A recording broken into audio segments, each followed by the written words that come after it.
y transnacionales, que es distinto, ¿sí? Bueno.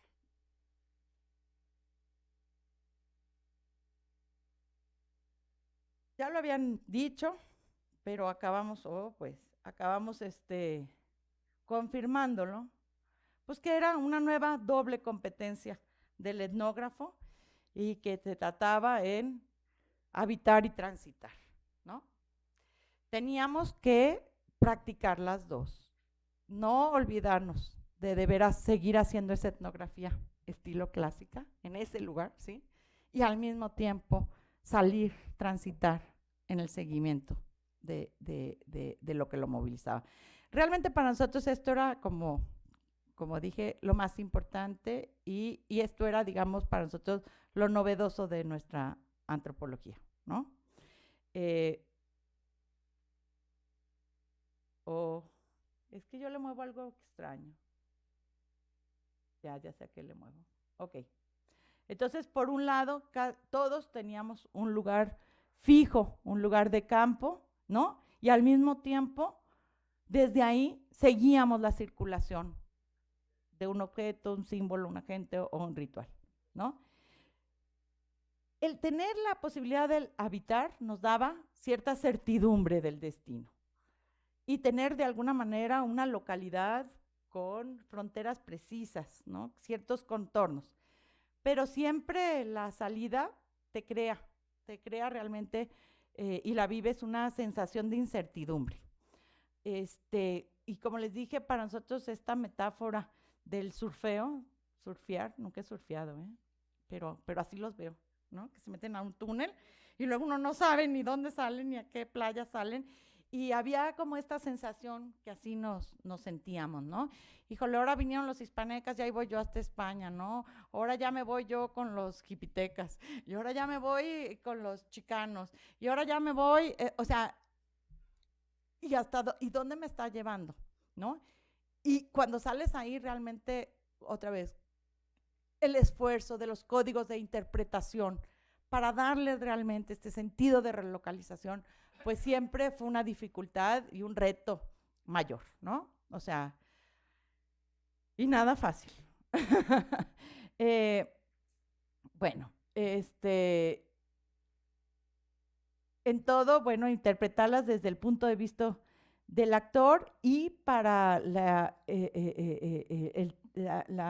etnografía multisituada, obviamente el método comparativo se vuelve muy importante, ¿no? Y volvemos otra vez a ese método comparativo y de contraste. Y obviamente en la etnografía clásica, pues hay que dominar el lenguaje nativo y acá realmente no puedes tener un dominio, pero sí tienes que tener claves de interpretación de multilenguajes y multicódigos, pero obviamente no vas a tener esa especialización, pues es muy difícil. Aquí, ¿cómo le hago para moverle? Bueno, me voy a ir un poco más, porque yo creo que ya hablé de esto. De los agentes nodales, pues luego para mí en lo personal fue muy importante. O sea, yo trabajaba este estudio, las teorías sobre buscadores espirituales que están de alguna manera muy presentes en cómo funciona el New Age, ¿no? Y que desde el Buehler, Champion han hablado de que los buscadores pues son cuestiones de individuos que de alguna manera emprenden viajes, recorren lugares exóticos para buscar recolectar ideas, narrativas, aprendizajes, sabidurías, técnicas y muchos elementos que después retoman en su propio menú espiritual y van haciendo su menú individual de sus creencias y van haciendo estos menús con pedacitos que van seleccionando, ¿no? Y bueno, todas estas teorías siempre las hemos oído, nos parece muy interesante y obviamente fueron un punto de partida para nuestro estudio, sobre todo en la parte de la danza, en donde, como dije, un elemento, un vector de transversalización y de puesta en transnacionalización, pues era esta búsqueda de buscadores espirituales New Agers, esotéricos, alternativos, o incluso psiconautas, ¿no? O terapeutas, psicólogos de Gestalt y bueno, una serie de otros sujetos que vienen de otras culturas. Pero cuando nosotros empezamos a exactamente hacer el trabajo en los distintos lugares y sobre todo también sin desatender también cómo estos iban visitando lugares tradicionales para brevar de ellos, algo que nos fue muy importante era, pues realmente como yo, como mexicana, lo que me interesa es saber cómo la gente hace su menú individualizado. O como antropóloga, pues yo creo que en realidad me interesa saber también cómo están polinizando a estas culturas indígenas. Como un chamán maya que va y hace su celebración el 21 de marzo en Chichén Itzá, pues está hablando de chakras, está hablando con un grupo de turistas, 50 turistas que vienen de Europa, todos vestidos de blanco, y él habla diciendo yo soy un sacerdote maya, pero empieza a hablar sobre los chakras, pero además es muy listo porque no, tampoco se va a quedar atrás, ¿no? O sea, si los chinos dijeron que hay 7 chakras, los mayas decimos que hay 90, cuidado, ¿no? Y bueno, los europeos están felices tratando de descubrir sus 90 chakras a través de este chamán maya. Bueno, este chamán maya no nomás está haciendo un cambio en ese lenguaje para vendérselo a los turistas, sino que después también en su propia tradición va a llevarse elementos de esto que también a él le dio un nuevo estatus, ¿no? Muchos también de lo que antes nosotros llamábamos únicamente curandero, pues han cambiado su propio estatus y ahora son chamanes. Y la verdad, el ser chamán en este momento de globalización y de reconocimiento a la magia, pues te da un nuevo estatus, circulan por el mundo, viajan también ya en avión, van en las ferias New Agers, llenan salones cuando hablan, tienen foros amplios y son realmente ahora también gurús y sujetos reconocidos en toda una industria del creer alternativo. Y parte de esto, pues nos interesaba un poco darle la vuelta a esta pregunta, no quedarnos nada más en la cuestión de los menús individualizados, sino ver realmente cómo estos agentes nodales de estas globalizaciones y espiritualidades también estaban siendo polinizadores de las culturas tradicionales. Y incluso hay un estudio muy padre en Brasil, que a mí además me tocó continuarlo, la saga de este estudio, que es, por ejemplo, como un chicano que él se nombró, que era danzante, que se nombró líder de Camino Rojo, después del 92 emprendió un trabajo hacia Sudamérica, y como este chicano, su ritual, inspirado en los rituales de la toma de peyote, empezó a hacer los rituales lakotas como formas de iniciación de los nuevos neochamanes urbanos de América del Sur. Y haciendo estas celebraciones, pero a estas ceremonias, obviamente, pues había que llevar verdaderos indígenas, y al menos que se vean los más auténticos, porque pues si no, pues ¿qué te estoy vendiendo de iniciación? ¿No? O sea, tengo que darle. Entonces, los indígenas son muy recurridos porque son de alguna manera los que dan autenticidad a este tipo de ceremonias. Lo interesante también es ver qué pasa después, ¿no? Y hay un caso, bueno, muy ejemplar en Santa Catarina, en Brasil, en donde empezaron un grupo de argentinos en torno a un psicólogo que se llama Alejandro Korch, empezaron a llevar a los guaraníes para certificar estas ceremonias de toma de ayahuasca que hacían sobre el ritual de media luna estilo Lakota. O sea, ya aquí ya había toda una hibridación, ¿no? porque realmente los guaraníes no tienen nada que ver con la cultura de la ayahuasca. Y los guaraníes incluso pues son pueblos que han tenido que emigrar hacia las zonas fronterizas entre Paraguay, Brasil y Argentina, y que realmente no tienen de alguna manera, no preservan tanto sus culturas indígenas o tradicionales como otros pueblos. Pero a la hora de llevarlos ahí como maestros de ceremonias rituales, pues ellos también se dieron cuenta que la ayahuasca era una manera también de recuperar su propia etnicidad.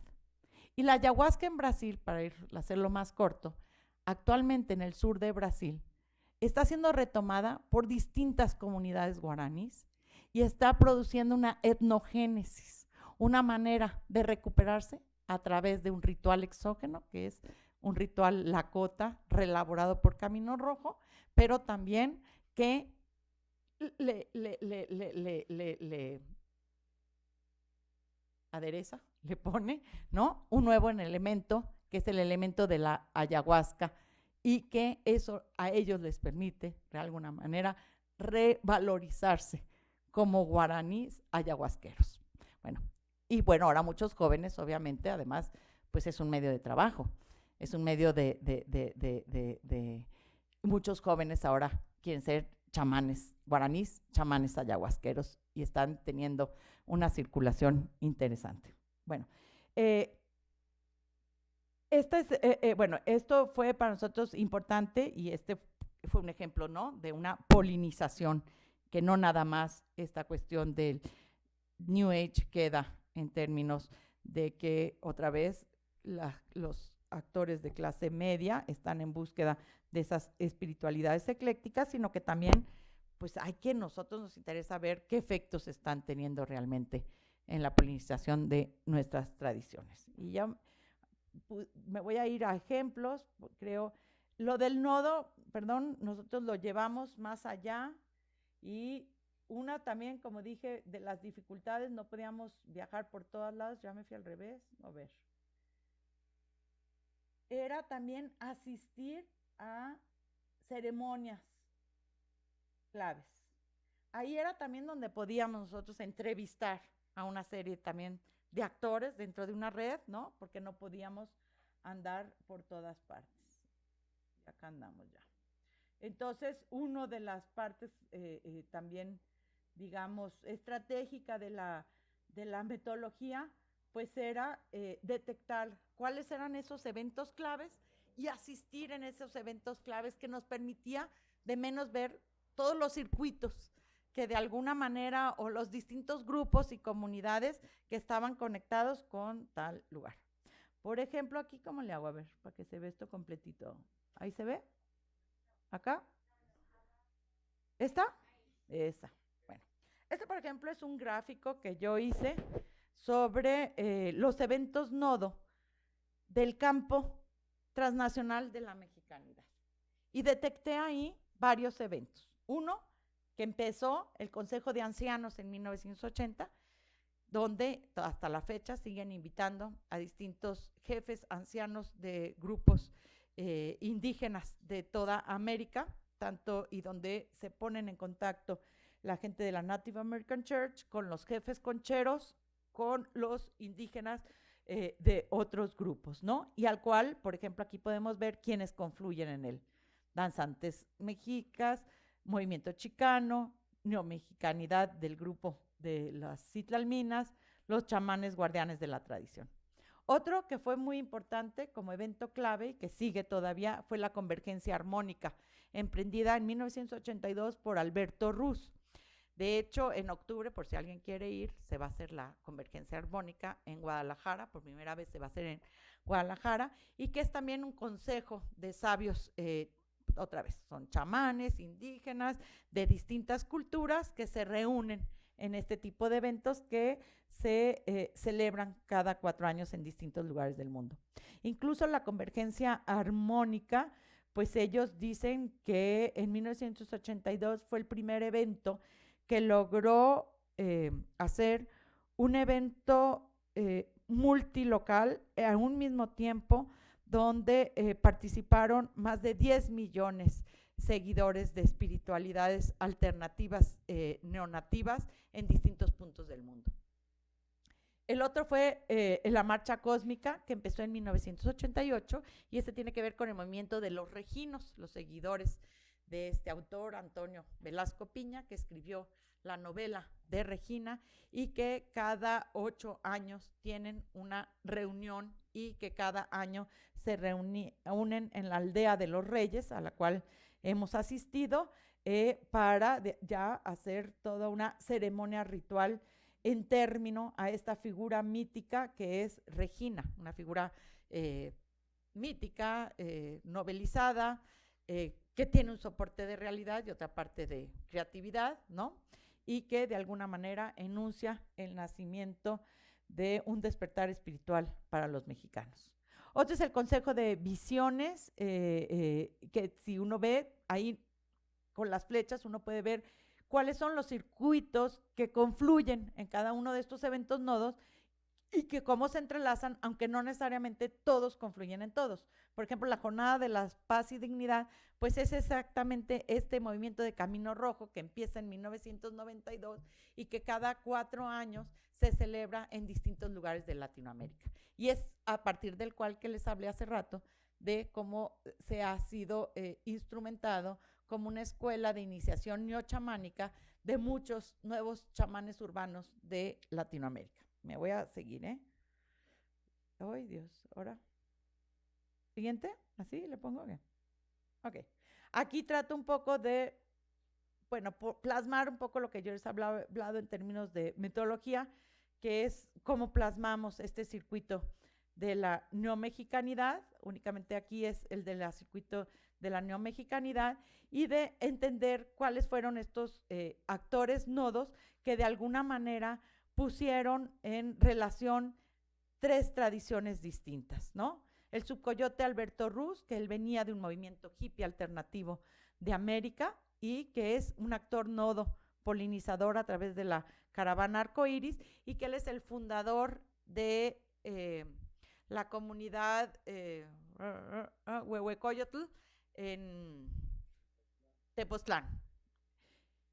Otro es Millo, Emilio Fiel, que es este actor nodo español, que fue muy importante en los años 80.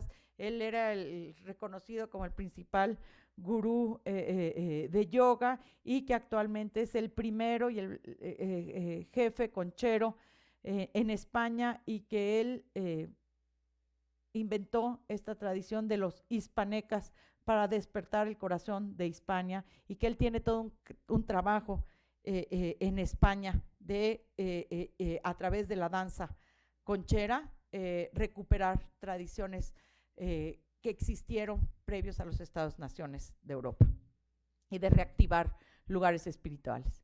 Y otra es la jefe Nanita, que ella era una anciana, jefa, capitana de la tradición de danza conchera, y que ella también se pone en contacto con este grupo, y ella obviamente es la que le levanta la mesa conchera a Millo y emprende esta reconquista espiritual de España. Nada más para que vean, pues aquí está de alguna manera ilustrado cómo cada actor eje, cómo lo fuimos trabajando y cómo su propia trayectoria nos iba ayudando a nosotros a reconstruir el circuito, ¿no? Y viendo un poco cuál había sido su biografía de su propio camino individual de búsqueda, como ellas también habían sido en la parte de los cuadritos de color muy importantes para unir tradiciones, articular tradiciones.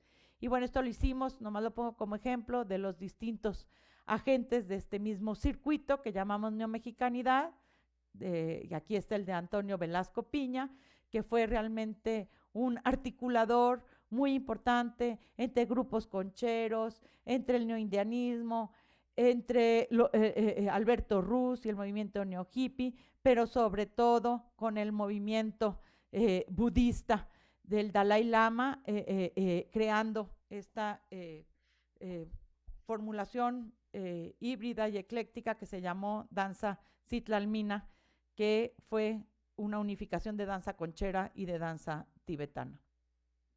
Este es el de Alberto Ruz. Bueno, Alberto Ruz yo creo que es uno de los más complejos actores nodales. No me cabe en este cuadro ni en ningún cuadro. Y cuando quiero escribir de él, siempre no sé cómo hacerle porque realmente tiene un activismo enorme, obviamente porque también tiene un capital social muy amplio, ¿no? Y porque obviamente tiene esos códigos multiculturales y multilingües que ellos sí dominan de cierta manera, ¿no? Y bueno, me voy a ir porque ya vamos a dejar, ese es Millo, el que vieron anteriormente, pero quiero decir un poco de este trabajo de las misiones etnográficas. Para nosotros la cuestión estética es bien importante. Y luego nos permite el comparativo, ¿no? Aquí, por ejemplo, está una mesa tradicional conchera, en donde está la Virgen de Zapopan, es donde yo trabajé, ¿no? Y ahí se ponen los instrumentos musicales. Las flores tienen una presencia importantísima en la tradición conchera, ¿no? Esa es el elemento sensible a través del cual se hacen presentes los espíritus. Es en la flor donde se cargan los espíritus. Es con la flor que se hacen las santas formas. En la velación y la flor tiene un elemento central, una materialidad central y simbólica dentro de la conchería. Y uno puede ver en la mesa tradicional esa presencia tan fuerte, pero sobre todo cómo está centrada en esta figura católica popular de la Virgen de Zapopan, ¿no?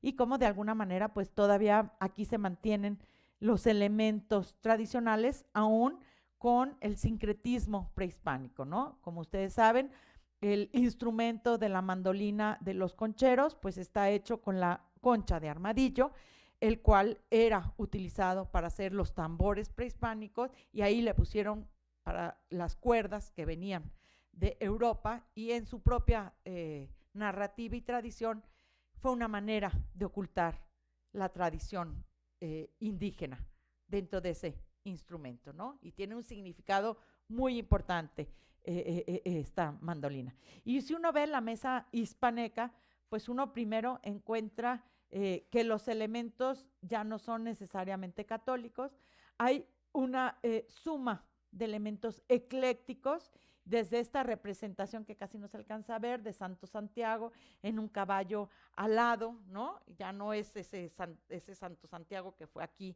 el conquistador que vino con la espada a conquistar España, sino ahora ya es un Santo Santiago, una virgen desdibujada, ¿no? Que tiene que ver con un énfasis en la cuestión más espiritual que material de la Virgen y uno empieza a ver que aunque se mantienen, aquí está la foto de Nanita, pero del otro lado también están las fotos de los otros maestros orientales de Emilio Fiel.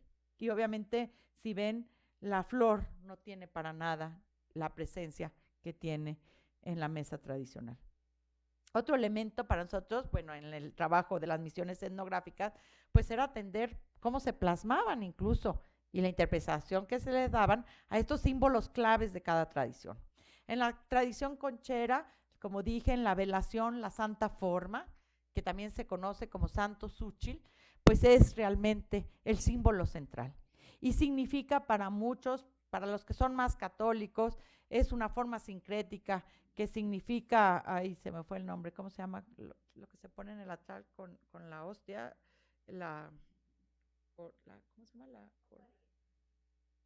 La custodia, ¿sí ven? Es una cruz que al mismo tiempo representa la custodia, pero para ellos también representa a la vez el olín, este movimiento de los cuatro tiempos, de los cuatro puntos. Claro que existen representaciones o significados distintos porque hay grupos que se fueron haciendo más mexicayotl, ¿no? Y esos ya no quieren la parte sincrética y ahora únicamente lo reinterpretan como el olín.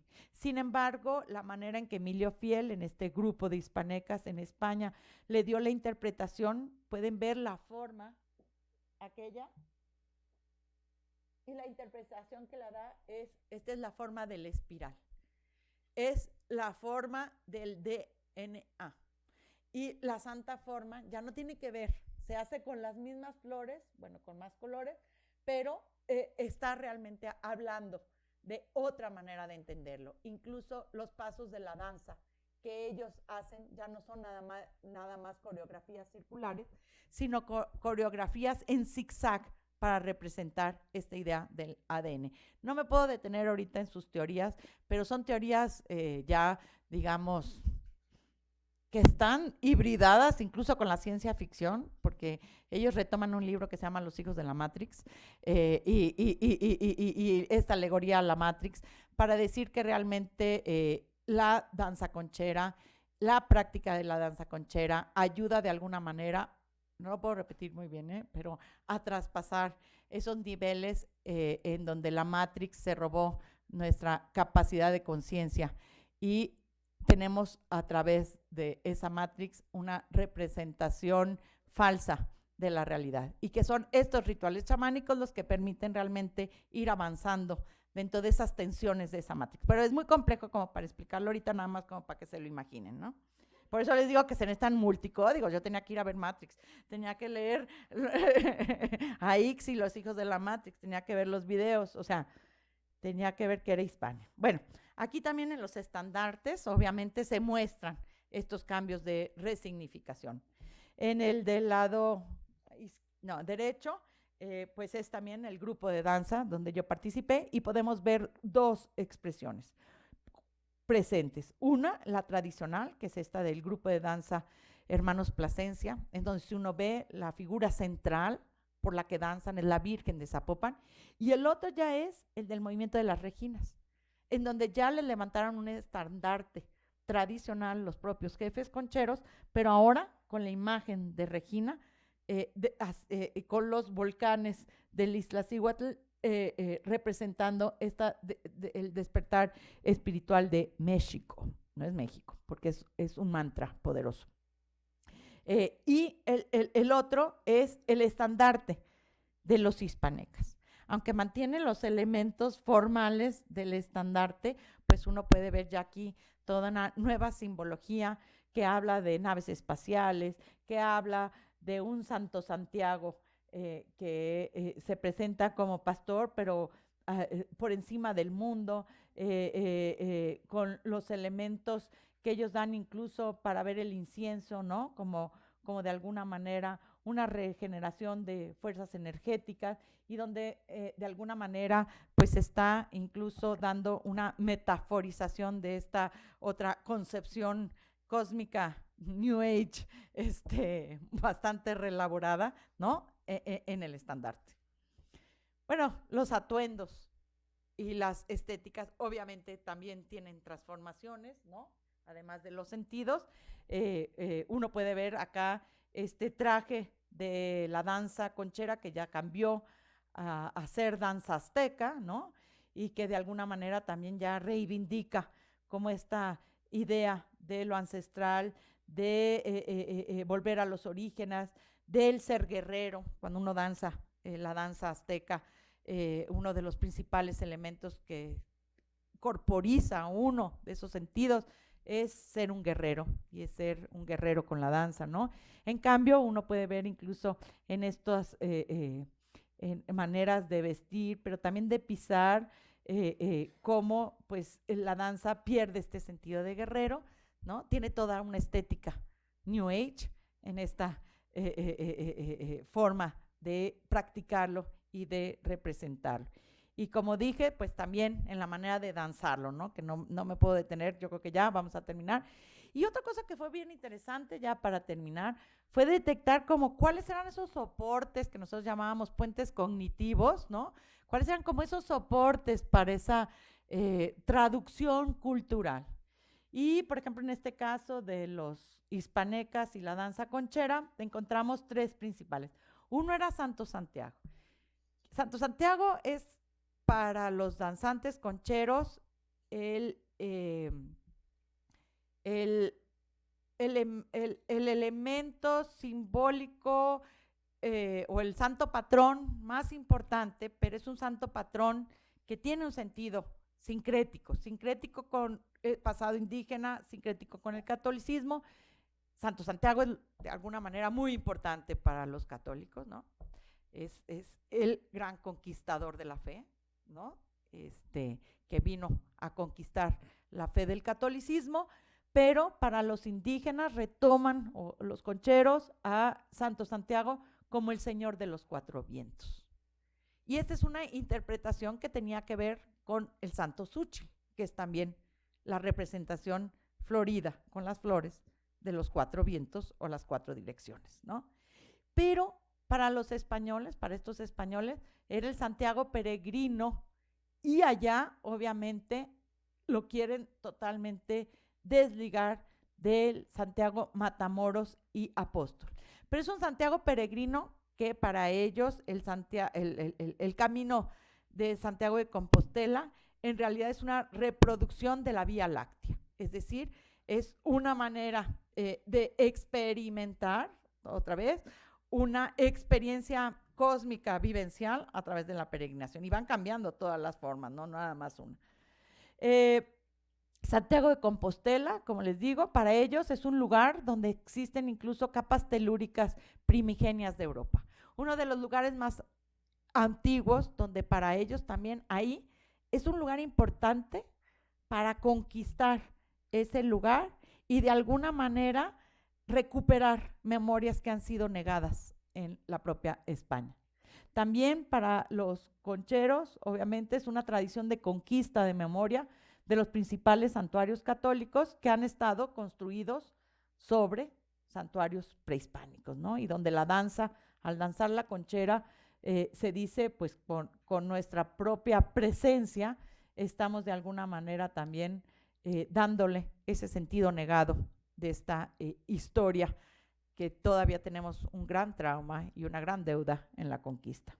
En el camino y la peregrinación también era un puente cognitivo para el camino de peregrinación. Desde acá es un sincretismo prehispánico y los propios New Age, incluso de la neomexicanidad, pues ellos sí transforman que el sentido para caminar por las rutas de peregrinación que van a los principales santuarios católicos es en realidad porque esos santuarios católicos están construidos sobre los principales chakras de la tierra, y que con su danzar es como hacerle un reiki a la tierra, y ellos están realmente aliviando a esta tierra dañada, dolida, cuyas energías ya no pueden fluir porque la hemos maltratado mucho, y danzar es una manera para los neomexicanos de darle un masaje y reactivar sus flujos de energía.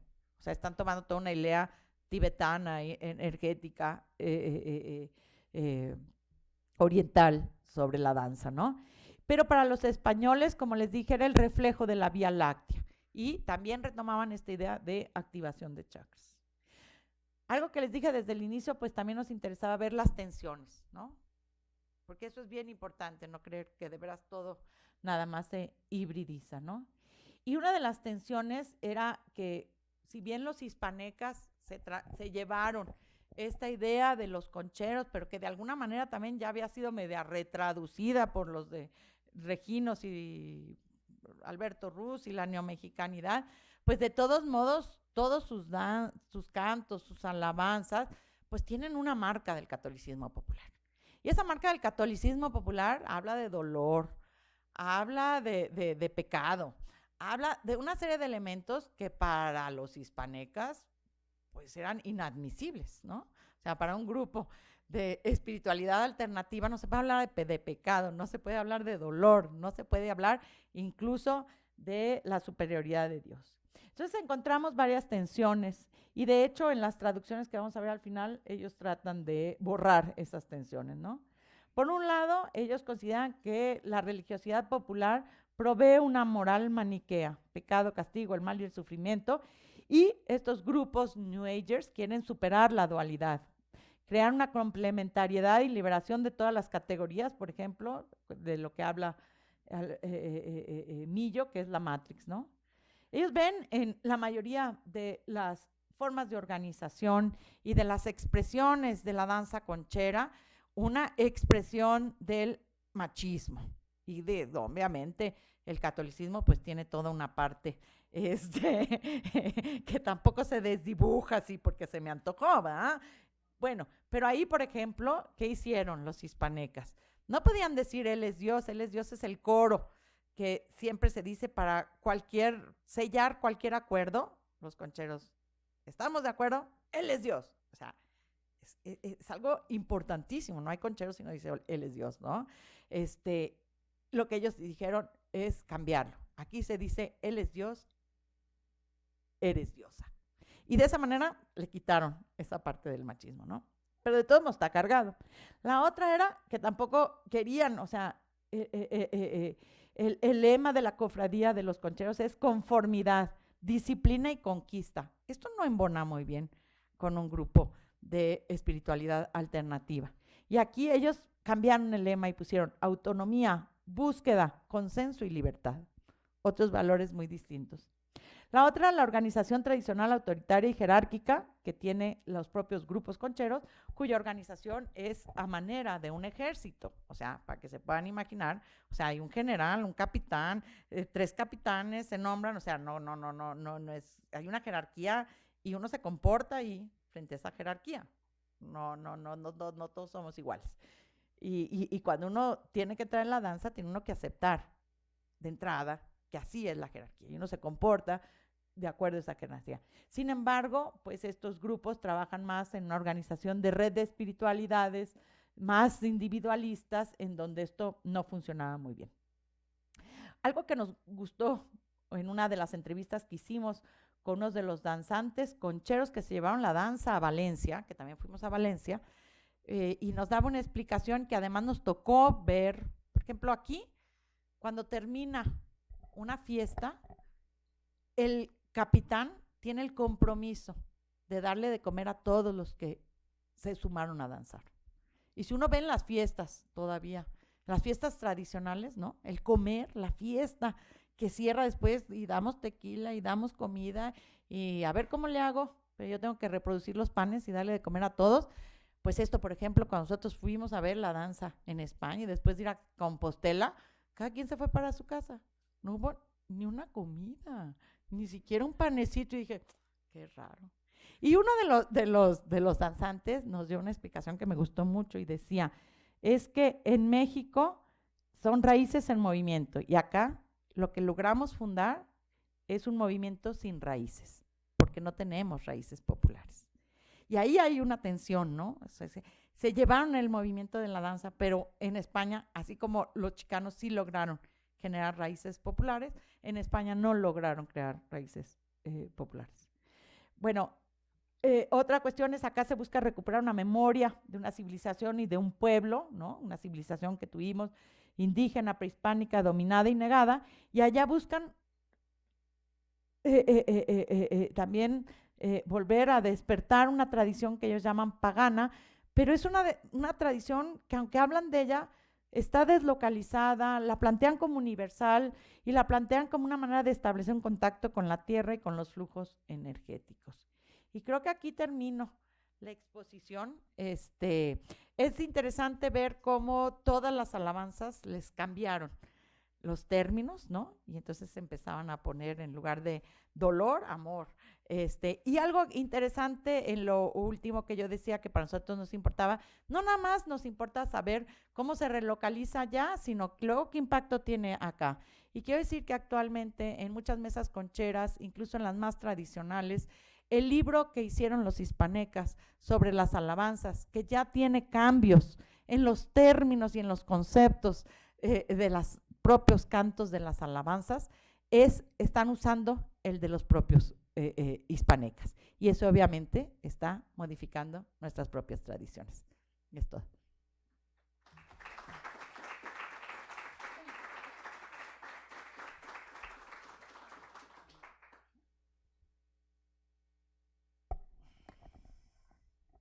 Muy bien, muchas gracias René, como siempre, brillante.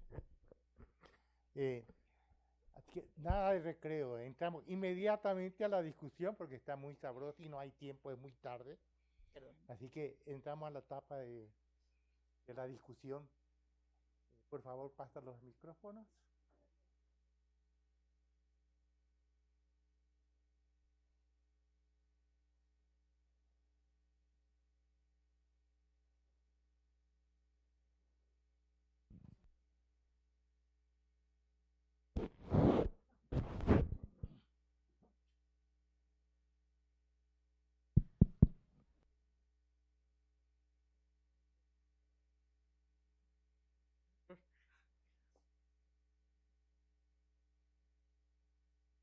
No es posible que no haya. ¿No van a decir nada? No, no puede ser.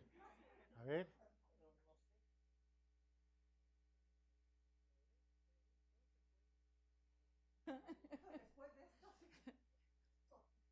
Sí, pero por eso mismo me confunde mucho. Yo sí me hubiera gustado al principio una parte que de contraste con lo que es una diáspora, porque realmente es otra cosa y sí existe la deslocalización, existe la desterritorialización, todas las diásporas lo tienen y aquí es otra cosa, entonces sí como que distingue claramente que no estamos.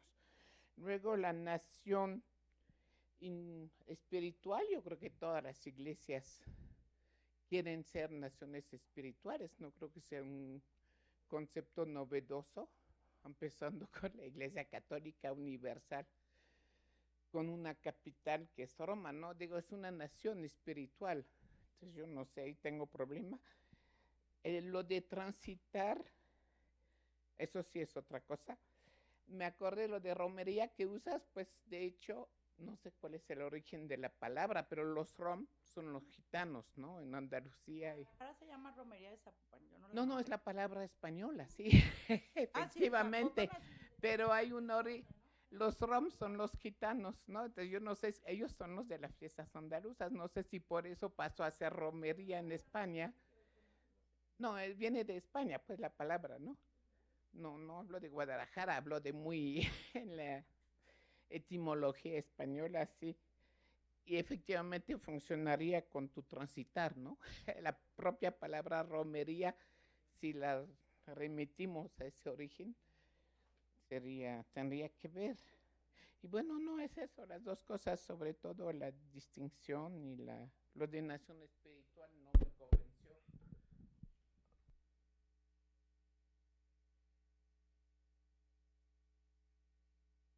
Bueno, a ver.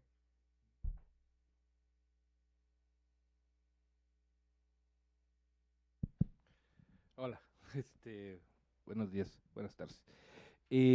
Solamente como tratar de ubicar si dentro de sus análisis y dentro de su trabajo etnográfico, ¿qué papel tomó el discurso teológico en estos grupos, ¿no? Porque la teología pues a veces sí ayuda a racionalizar y a ser coherente como muchas cosas que en otro tipo de discurso podría sonar incoherente, discordante, etc. Pero la teología, como es eso, tratar de ubicar racionalmente, simbólicamente también, obviamente, el por qué cómo juntan esos universos, ¿no? Así tan, pues sí, ecléticamente, pero tienen un sentido, o sea, en sí mismos, ya cuando les pegas, pues sí, alguien dijo, pues sí, debe de haber algo arriba, abajo, en medio y todo, ¿no?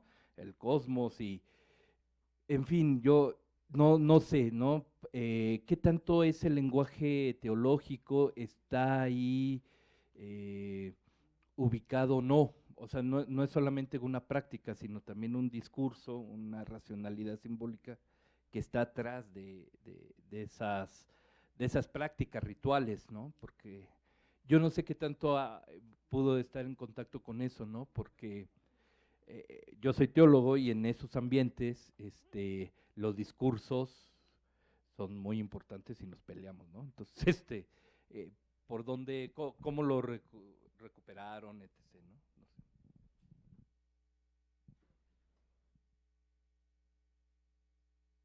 Gracias.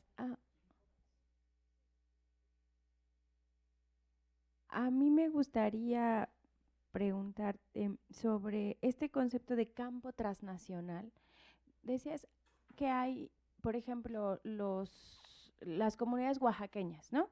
Que están allá en los Estados Unidos como migrantes y que sus prácticas tienen efectos en ambos lugares, en todo tipo de relaciones.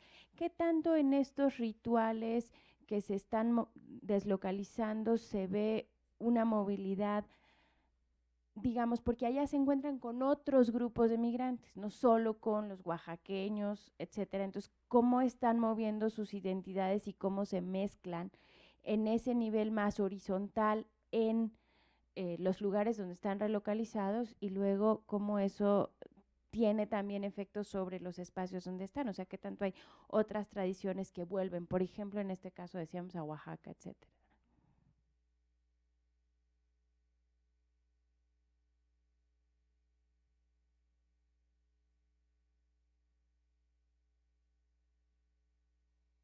Bueno, felicitarte por tu charla tan amena, por supuesto. Y tengo dos preguntas. Una sería, ¿quién financió a los franceses y a todos los que se juntaron ahí para hacer la investigación? Ah, sí. ¿Quién nos financió? ¿Quién lo financió? Y la otra, tu experiencia personal como conchera. O sea, ¿hasta dónde eso ha influido en tu trabajo? Y hasta dónde esa parte donde siempre decimos que el investigador tiene que tener como esa parte profesional de tener también sus límites, ¿no? Gracias.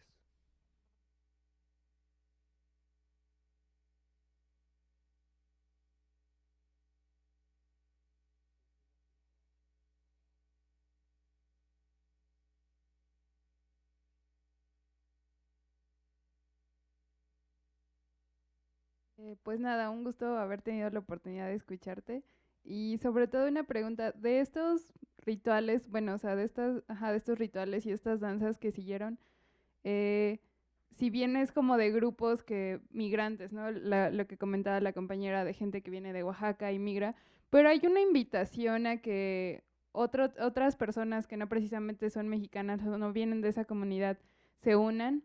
O sea, tú llegaste y participaste con los concheros, pero hay como una invitación a, no sé, a que otro tipo de, no sé, gente afro, gente, no sé, de Asia venga y se una a pues sí, a estos rituales. Es como una invitación abierta, o es algo como muy, muy interno y solo es como de comunidad o de lazos que ya tienen unos con otros.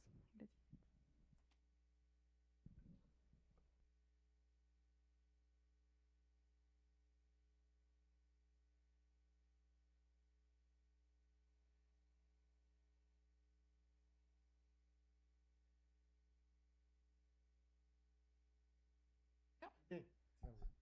Bueno, por la naturaleza de las preguntas, lo primero que voy a decir es que dije al inicio, los flujos de transnacionalización que nosotros veíamos no solamente eran migración ni diáspora. Por ejemplo, lo de los buscadores espirituales, yo no lo veo para nada como una diáspora. Ah, por eso yo no, sí. Exacto, yo no lo veo como una diáspora y jamás usaría el término de diáspora. Claro. Perfecto, porque así dije, no, pues diáspora además es aquellos que tienen una idea de regreso, de retorno, ¿no? Y una utopía del retorno, ¿no? Y en estos casos, tampoco los chicanos tienen una idea del retorno ya, o sea, sino realmente de configurar su propia... Sí, yo creo que ahí para nosotros era, bueno, más bien importante, la mayoría de la teoría y los estudios que había de transnacionalización eran basados en los estudios de diásporas. Y nosotros no queríamos quedarnos en los estudios de las diásporas. Sí, eso sí lo puedo enfatizar. No queríamos únicamente quedarnos porque ni siquiera las obras misioneras de estas iglesias, grandes iglesias pentecostales, aunque a veces sí trabajaban siguiendo ciertas rutas migratorias, no necesariamente sus rutas de expansión siempre son las de la migración. Por ejemplo, la Luz del Mundo. La Luz del Mundo, no todas sus rutas de expansión transnacional tienen que ver con rutas migratorias. Algunas sí, obviamente, pues algún misionero y allá hay una comunidad y bueno, pues es una oportunidad, ¿no? De esta acción misionera. Entonces nosotros más bien teníamos que abrirla a distintas lógicas y vectores. Incluso tal vez también lo de campo transnacional, por ejemplo, como dije, nosotros no teníamos como esta idea ya de tener un mapa, de decir, pues yo sé que aquí están y aquí está el mapa, o yo empiezo a tener una idea de una comunidad transnacional, porque desde antes yo ya sé dónde está, en una cuestión migratoria, de antes yo ya sé dónde está la población más o menos ubicada, o sea, yo puedo tener una idea, pero yo acá no tenía ninguna idea. Yo acá iba a una práctica y a partir de ese lugar, de esa práctica, de ese encuentro ceremonial, seguíamos a quienes venían aquí a brevar de esa práctica. Ahí hacíamos los contactos y de ahí nos poníamos de acuerdo para que nos recibieran, porque tampoco puedo llegar a la casa de cada uno de ellos si antes no hacía yo el contacto, ¿no? O sea, me tienen que recibir, obviamente, y creo que era así como lo hacíamos, ¿no? Creo que efectivamente es más fácil usar el término o el concepto de campo transnacional para comunidades translocales que tienen que ver con la migración y que confluyen de alguna manera en estrategias tanto económicas, financieras, como políticas, que para el caso de los buscadores espirituales, donde lo político pues es más difícil de verlo, ¿no? O cómo influyen unos en los otros. Por eso yo creo que ahí lo que veíamos más era a través de esta misma lógica de polinizadores. Yo creo que hay que separarlo, ¿no?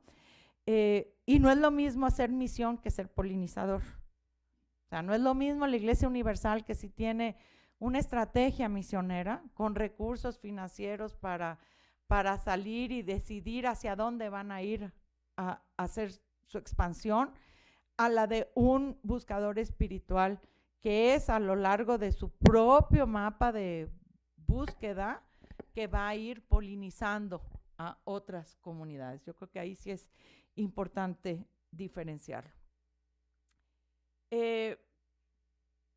Lo de las naciones espirituales.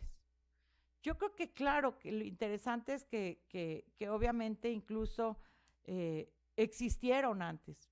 La cuestión es por qué se alude a ellas como construcción y narrativa exactamente para enfrentar la globalización. Nación Yoruba, por ejemplo.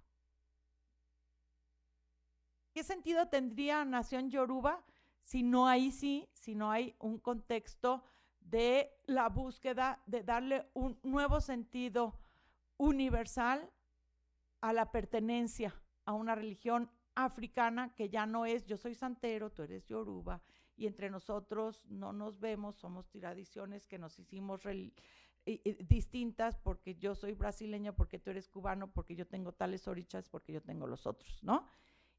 Y en cambio es súper reciente. A partir de los años 90 empiezan a hacer estos congresos para recrear la nación yoruba como una nación de una espiritualidad afro, de una religión afro que va más allá, digamos, de estas especificidades que ya se habían creado de las religiones nacionales, por poner un ejemplo. El otro ejemplo es el de la Nación Aztlán. La Nación Aztlán, como narrativa apropiada por los chicanos, empieza en los años 70. No era previa, ¿sí? Y contribuye a una necesidad de decir, más allá de que ustedes ahora nos quieren ver como ilegales, como invasores, nosotros también podemos redefinir que nosotros tenemos derechos civiles porque nosotros somos pobladores originales de esta tierra, ¿sí? Y ustedes habrán puesto y comprado y planteado que aquí está esta frontera, pero nosotros tenemos muchos más años de entender, de vivir en esta tierra y de haber nacido en esta tierra que los propios alemanes, italianos. Puede ser. Pueden ser peligrosos, pero no. No, a ver. Pueden ser o pueden no ser. No, pueden ser o no pueden ser, como cualquier iglesia puede ser o puede no ser peligrosa, como se ha dicho. Claro, pero la política, ¿por qué no tienen derecho a la política? ¿O por qué quienes sí los denigra sí tienen derecho a la política? No, claro, yo siempre dije que buscábamos lo político, pero no peligroso, perdón. O sea, yo no creo que nada más la capacidad de transformar las lógicas que ya están instauradas como dentro de las instituciones y de estos estados-naciones tengan por qué ser las únicas lógicas. Obviamente son lógicas de naciones hechas desde los márgenes, desde actores marginales y que desde esa manera quieren buscar una recolocación en este mundo. Y obviamente subvertir, obviamente, pero yo no siempre veo a la subversión una cuestión peligrosa, perdón. A mí también se me hace deseable la subversión, pero… ¿no? O sea, sí, siempre… Pero lo de peligroso creo que ahí ya es una calificación subjetiva. Es como cuando alguien dijo que la luz del mundo, porque seguían en una institución total, que yo misma lo había dicho, y que seguían a un líder mesiánico, entonces, ergo, eran potencialmente suicidas. Pues hasta la fecha no se han suicidado. O sea, y decían que era entonces una secta suicida y potencialmente suicida. Y yo decía, pero todavía no está ese mensaje del suicidio. Bueno, la otra pregunta es lo de la teología. Es que en esto no creas que es tan sencillo. La mayoría de estos actores tienen libros y publican mucho, y obviamente sus obras literarias, pues para nosotros son obras importantes. Algunas de esas obras literarias incluso son vistas como elementos importantes para sus seguidores. Pero yo no me atrevería a darles este estatuto de coherencia y teología como tú lo llamas. O sea, incluso, por ejemplo, Emilio Fiel es muy variante. O sea, hay un Emilio Fiel de hace 20 años, hay un Emilio Fiel de hace 40 años, hay un, 30, y hay un Emilio Fiel en sus libros actual. Y no hay esa coherencia, que yo no la puedo forzar. O sea, realmente ni puedo encontrar… Creo que no les importa tanto la coherencia como sí les importa a los teólogos en las iglesias. Estas no son, lo que yo trabajé no son iglesias y no les importa tanto de veras, les importa mucho más la cuestión de la apropiación simbólica y ritual que la cuestión de la coherencia teológica. Creo que incluso el esfuerzo de encontrar coherencia a esas narrativas a veces… incluso no sé si es un deseo nuestro, si realmente siempre pueda tener en algunos casos sí, pero no siempre, la verdad. O sea, lo de la experiencia conchera, yo creo que eso era interesante. Primero, no te dejan entrar, al menos depende de los grupos, ¿no? El grupo donde yo estuve es un grupo que tiene fama de ser uno de los grupos más cerrados, más disciplinado. Cuando yo empecé a hacer mi estudio, Jefe Chendo me invitó y yo no pensaba hacer un estudio sobre los grupos concheros. No soy una buscadora espiritual, para nada. No soy una militante religiosa, no soy una practicante religiosa. Es más, creo que tengo algunos rituales todavía que me enseñaron en mi casa y que me dan tranquilidad ante ciertos momentos, pero no soy una gente realmente creyente. No estoy aquí porque soy creyente, ni soy realmente alguien que está buscando la trascendencia en la investigación a través de mi trabajo antropólogo.